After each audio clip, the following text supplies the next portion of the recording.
BJP प्रदेश अध्यक्ष विष्णु दत्त शर्मा जी हमारे साथ हैं, उनसे बातचीत करते हैं। सर, महाराष्ट्र में प्रधानमंत्री आए, एक रहेंगे तो सेफ रहेंगे, क्या ये नारा कारगर साबित हुआ? बिल्कुल कारगर ही साबित हुआ है। एक रहेंगे तो सेफ रहेंगे।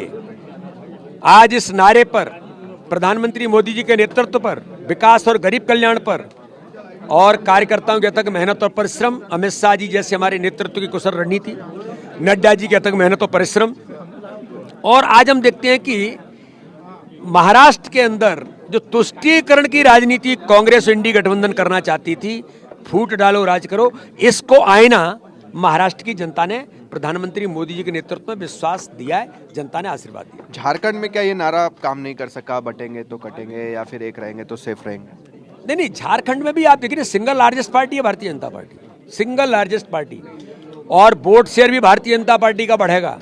मैं तो झारखंड के अंदर रहा हूं, लेकिन जिस प्रकार से हेमंत सोरेन, झारखंड मुक्ति मोर्चे की सरकार ने जो भ्रष्टाचार में आकंठ डुबो दिया और जिस प्रकार से गुंडीजिम वहां इन्होंने करने का प्रयास किया था, फिर भी भारतीय जनता पार्टी अच्छी स्थिति में है। और मैं ऐसा मानता हूं कि और जनता का आशीर्वाद वहां जब फाइनल परिणाम आएंगे तो Bharatiya Janata party single largest party के तौर पर आज उभरी है। एक चीज सर, जितने भी राज्य उसमें कॉमन है, ऐसा लगता है मध्य प्रदेश मॉडल चल रहा हो।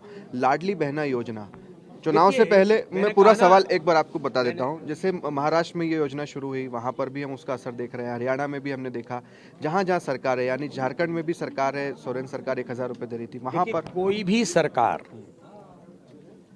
गरीब कल्याण की योजना है। माननीय प्रधानमंत्री जी ने भारत की राजनीति में एक नई संस्कृति विकसित की, विकास और गरीब कल्याण, इस पर भारत की राजनीति आज काम कर रही है।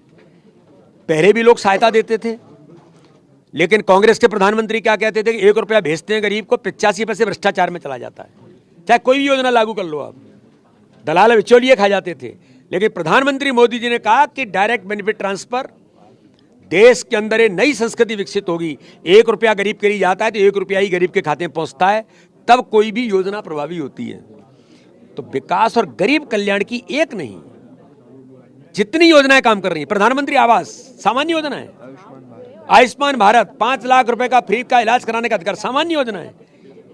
तो चाहे लाडली बहना हो, लाडली लक्ष्मी हो, कन्यादान हो, या कोई भी योजनाएं हो, ये सब विकास और गरीब कल्याण भारतीय जनता पार्टी की ताकत है, जो जनता का आशीर्वाद दे रहा है। मध्य प्रदेश में कभी बुधनी में हम देखते हैं कांग्रेस आगे हो जाती है, कभी विजयपुर में।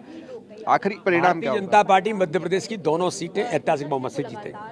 चलिए, वीडी शर्मा जी हमसे बातचीत कर रहे थे और इसी बात का दावा कर रहे हैं कि चाहे जो भी हो, मगर अंत में जब परिणाम होंगे तो बुधनी और विजयपुर दोनों ही सीटें बीजेपी जीतेगी।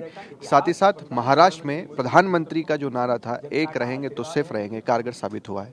कैमरा पर्सन मुकेश के साथ शुभम गुप्ता, TV9 भारतवर्ष, भोपाल।